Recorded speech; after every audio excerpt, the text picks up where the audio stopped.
My name is Elton. I work for Docker. I'm going to be talking to you about where Docker fits in Windows enterprises. I'm going to try and leave time for questions at the end, but I did have a question before I started, which is unusual, which was, is this a sales pitch? My answer is no.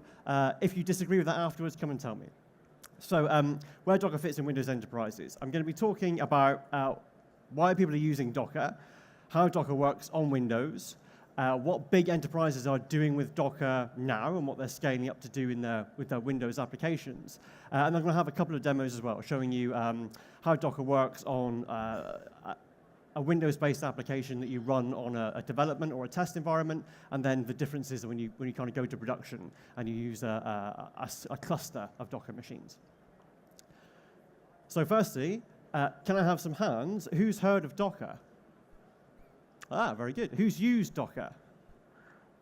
Okay, not so many of you used it. And who would be happy to explain what Docker is to an executive?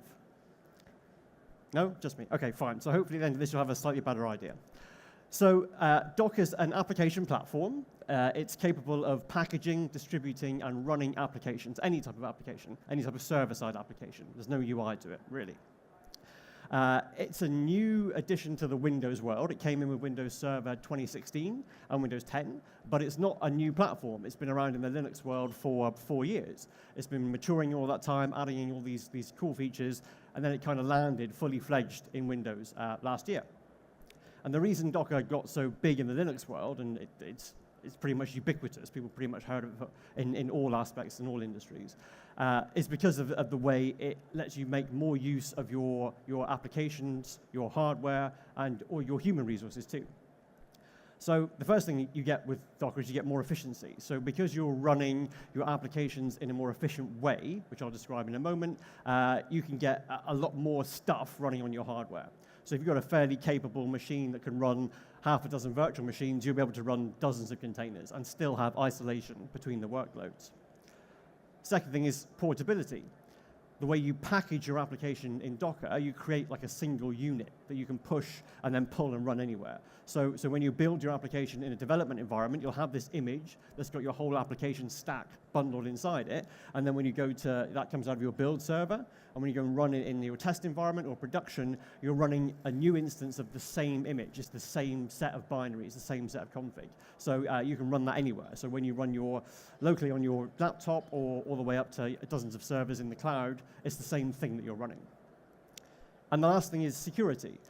So because the package where your application is bundled together, that format is well understood by the platform, obviously. So you can push it somewhere central, and that central location can have extra features like security scanning. So it can look inside the image at all the binaries, check them against a series of known vulnerability databases, and tell you that there's a problem with some binary that you're using from a dependency in your application or in the operating system itself, and tell you there's a problem and what you can do to mitigate it.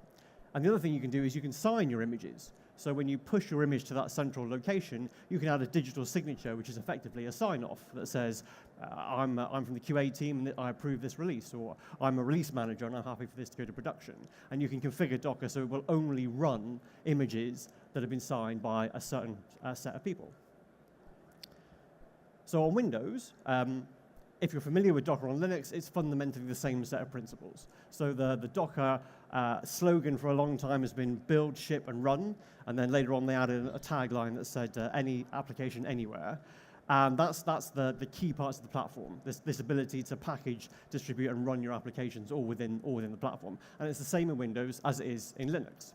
So in the Windows world, you're going to start by describing how to package your app, which is with a file called a Docker file, which is just a really simple script.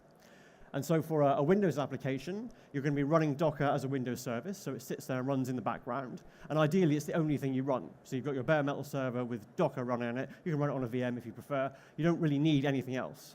So if I want to run a web application, a .NET web app, I would write my Docker file that says, I'm going to use Windows Server Core to start with. I'm going to install IIS, the web server. I'm going to install the .NET framework, which is my app framework.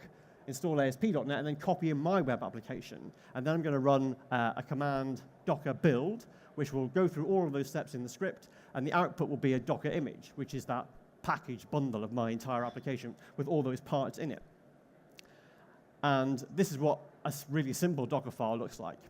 So this is about as easy as it gets. This is the scenario where you've already got a process to deploy an application that generates an MSI.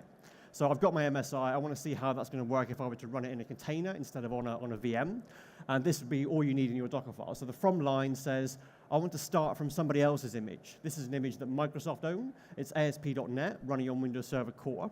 So all those steps that I showed previously to install IIS and install .NET are already done for you. So Microsoft own that image. They keep it up to date. Every month when there's a new set of hotfixes, they roll a new version of the image that's got the latest security patches.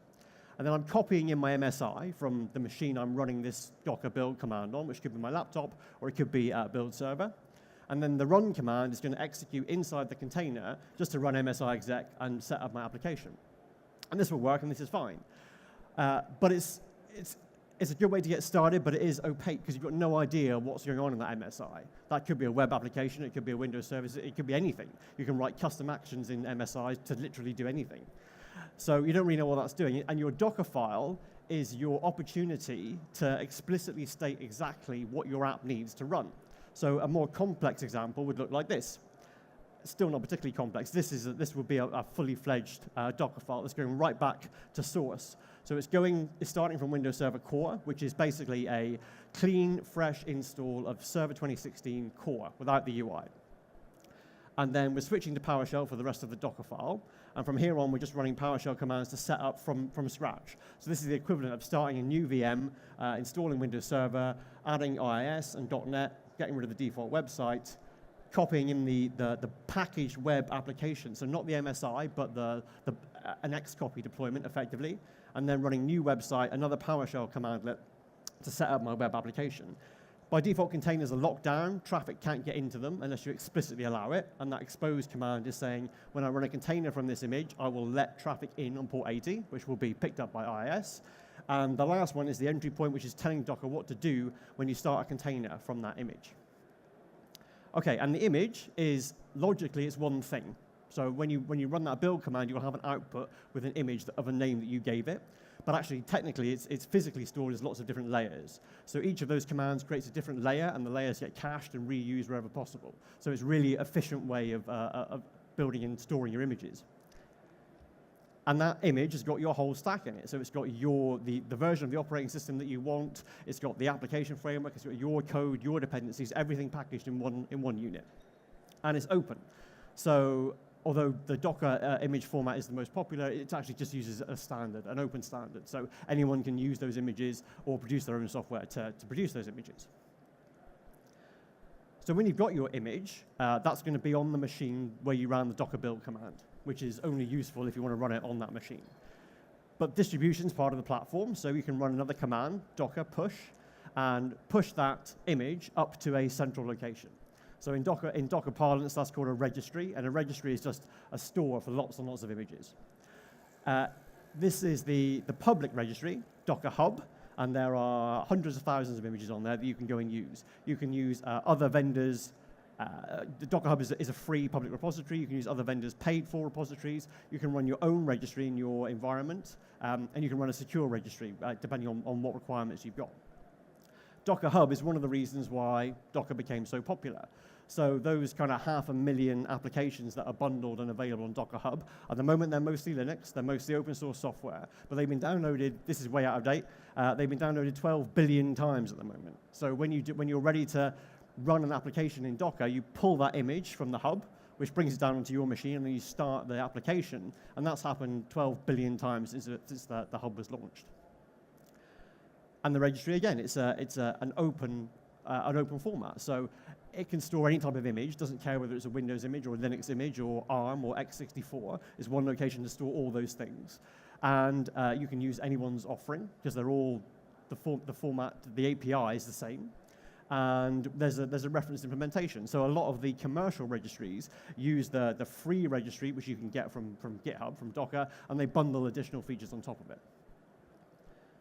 And the last thing is, when you're ready to run your container, to start your application from your image, you do Docker run.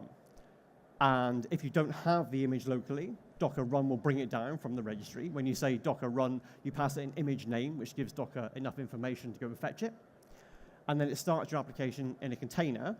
And a container is just the process running your application with a thin boundary around it, which isolates it from other processes on the machine and other containers. So in this case, if I were running an IIS application, a .NET web application, when I start my container, if I looked at the processes running on the server, I would see W3WP exe, because that's actually running on the server. That's why they're so lightweight. There's no hypervisor, there's no intermediate layer. The processes run on the kernel of the operating system. So it's a shared kernel, but they have the isolation using different mechanisms. And when you run that, it doesn't matter whether it's on your server in your data center or your laptop or on a cloud virtual machine, it's going to behave in exactly the same way because the image has got everything it needs to run your application. So it's going to behave in the same way no matter where you run it. And that's the container. So again, the process runs on the host. We've got a thin boundary, and the way that boundary is implemented depends on the operating system kernel. So Docker emerged from Linux, where we had the idea of namespaces and C groups, which let you put that isolation around a process or a set of processes. Windows doesn't have that, but in Server 2016, they added similar primitives so that Docker can work in the same way. And again, it's open source. So the core of Docker, the engine, is being broken up into pieces so other people can reuse it. And Containerd is the main Docker engine that runs containers for you. So all that stuff's in the community. And if you go and look at GitHub, you'll see it's very active and lots of people get involved. And you can be using Docker on your laptop and find a problem with it and submit an issue. And someone from the Docker engineering team will look at it. But one of the advantages of working for Docker is you see the other side, you see the enterprise side. So there are a lot of people who are using it in the Linux world who have mixed workloads who are just coming over into the Windows world. And the use cases where people are using this stuff, they really apply to pretty much everything people are doing nowadays.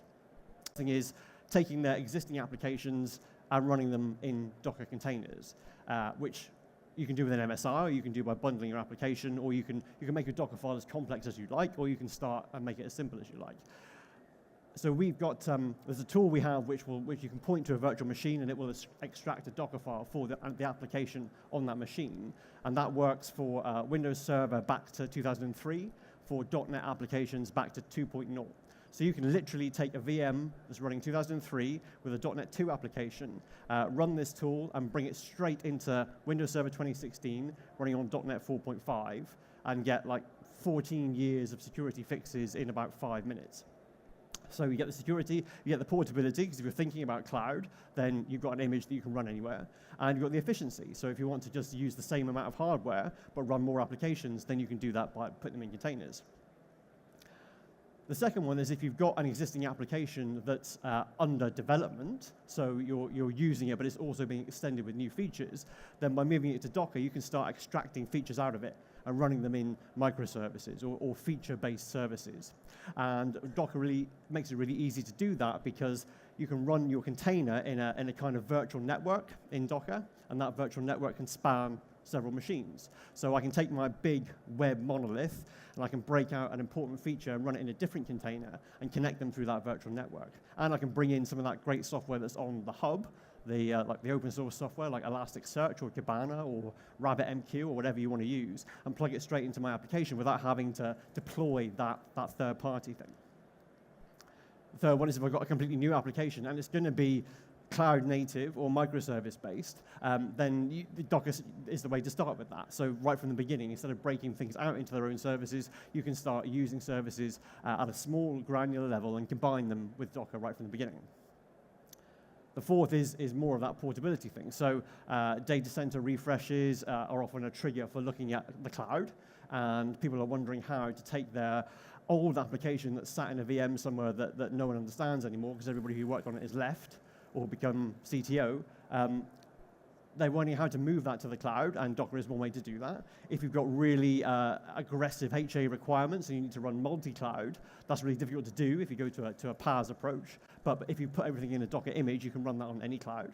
And hybrid cloud, so if you're looking at something like Azure Stack, where you've got your own private cloud on-prem, and you want to connect it also to the Azure public cloud, having a consistent set of images that describe your applications that you can move around makes that really easy to do. And the last thing is the most boring, which is infrastructure optimization, just about increasing density. So I've got all these applications. I don't want to change them. I don't want to break them up into fancy new microservices. I don't want to move to the cloud. I just want to use my hardware more efficiently. So one of our customers who is doing a POC with Microsoft Windows services right now, they've got about 1,000 apps that are running on VMs. They've done some proof of concept work, and they think they can run them all in containers, and they can get 3 times as many applications running on 50% of the workload. So they're going to bin 50% of their servers, and they'll still have room to run 3 times as many apps. And that's the sort of thing you just consistently see because you don't have the overhead of the hypervisor. Okay, so I'm going to show you a really quick demo just so you see how this stuff works. So I'm running a Mac, but I'm connected to a virtual machine here that's running Windows. So if I run Docker version, if I switch to the right screen,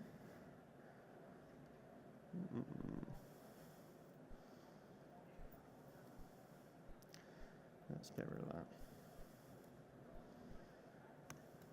Oh, that's disappointing.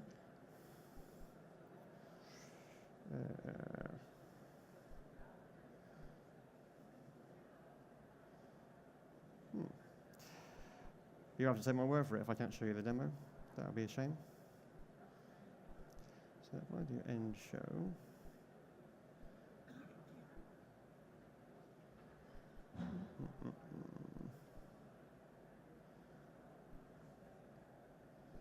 let's try that.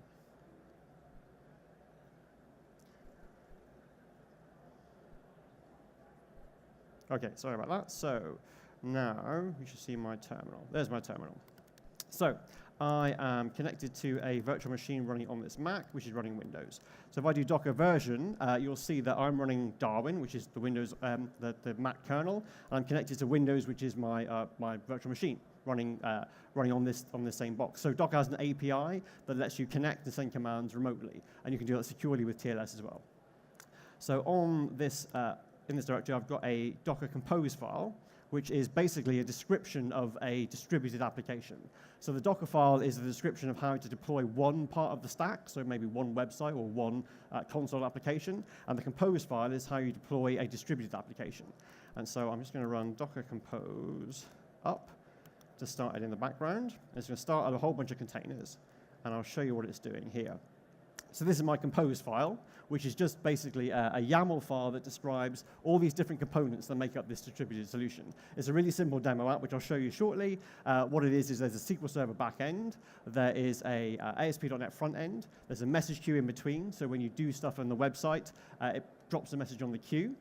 There's a message handler that picks that up and stores the data in SQL Server. And there's another message handler that picks up a copy of the message, stores it in Elasticsearch. And then there's Kibana running so you can visualize the output. And all those things are running in containers. So each of these lines here is just a description of how that service works. So I've got my database is SQL Server, my message queue is NATS, which is a high-performance message queue, Elasticsearch, Kibana, and all other bits and pieces. Some of those come from Docker Hub, so you can run that yourself without having to understand what's going on inside those containers.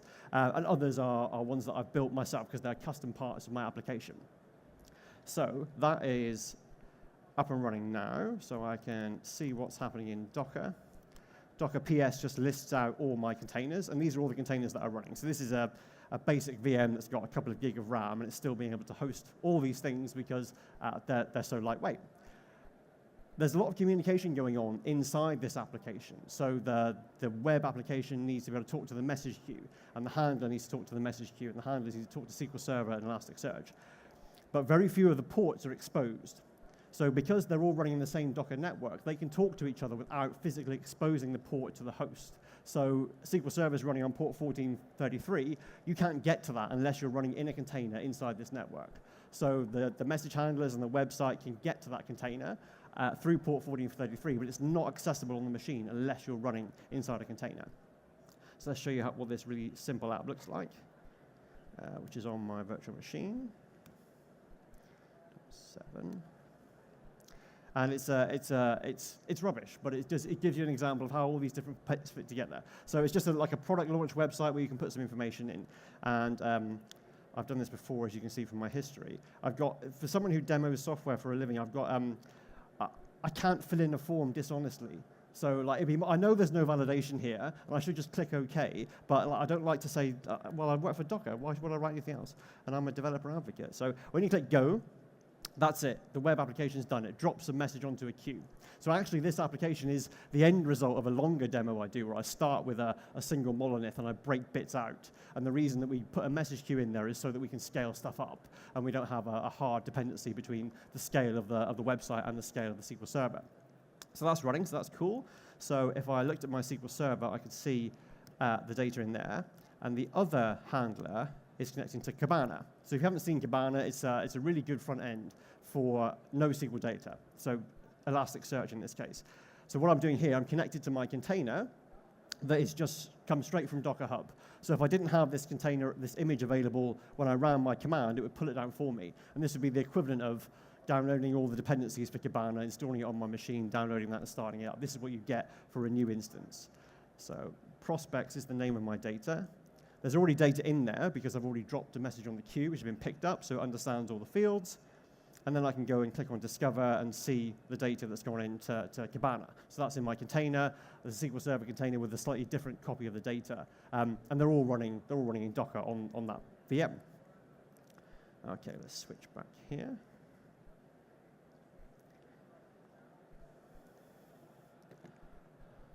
The good thing about, cool. OK, so that's the application architecture.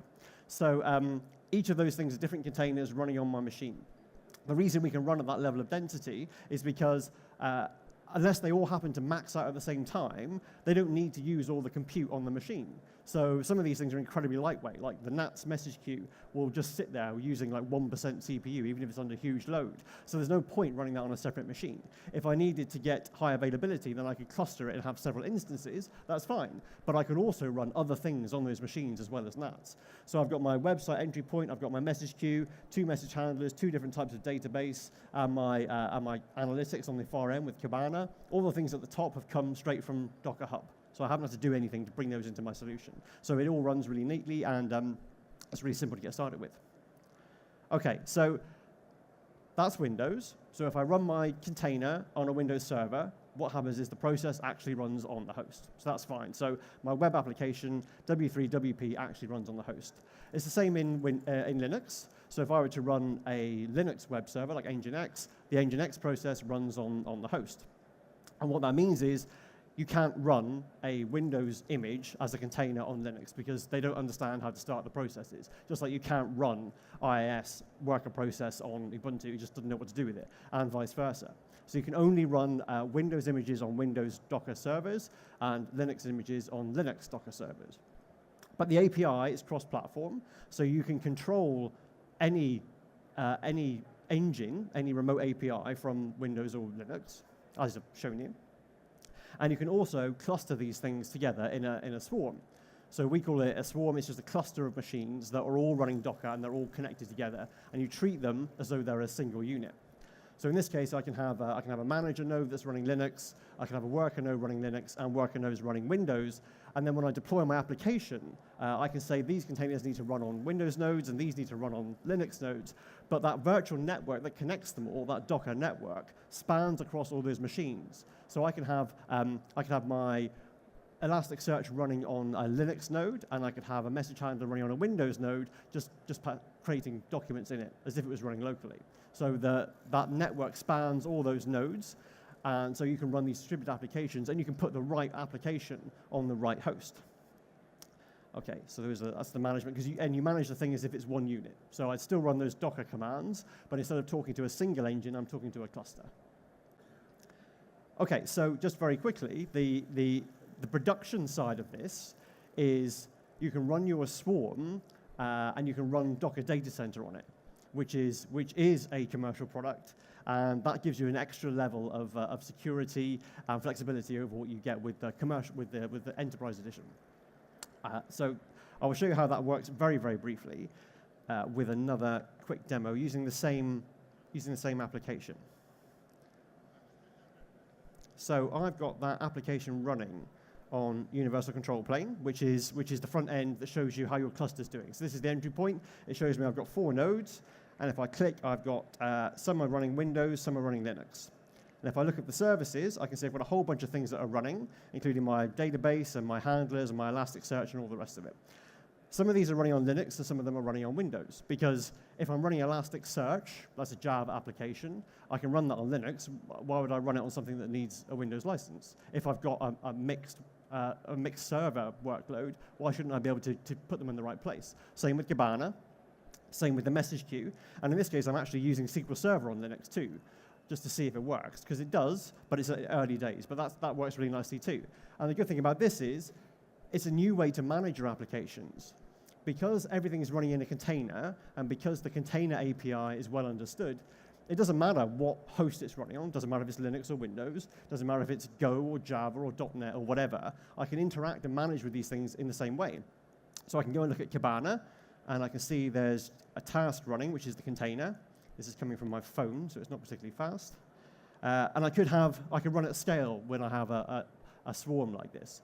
So if I wanted to run 10 instances of my message handler to deal with the spike in traffic, I could just run 10, and Docker would decide which nodes to run them on based on the availability of the nodes.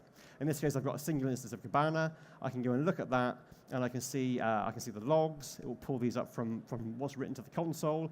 I can see the stats of what's going on with the CPU and the memory. Kibana is using like 90 megabytes. And if I want to, I can connect to the console. And I can do if I need to do some debugging of a running application, I can connect, and I can get the IP address or whatever I want to do. And it's exactly the same for all the Windows workloads. It doesn't matter whether it's Java or Go or .NET or whatever. I'm going to manage it in the same way using the Docker API that understands what's going on inside the container without needing to know what's going on inside the application platform. OK.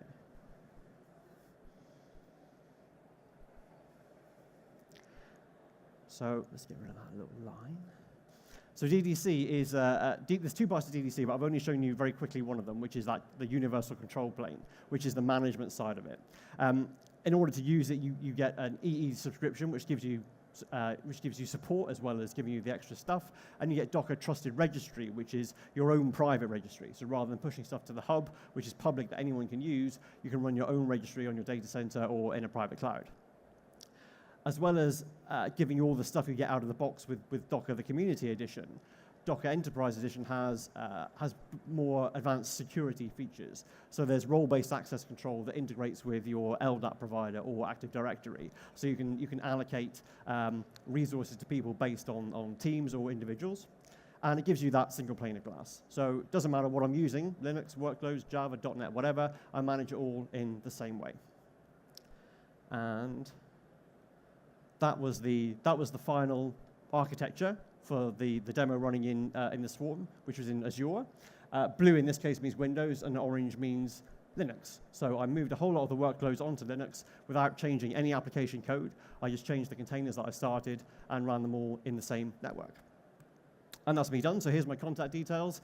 Feel free to ping me, because that's my job. And I hope that was useful, and I hope you enjoy the rest of your day. Thank you.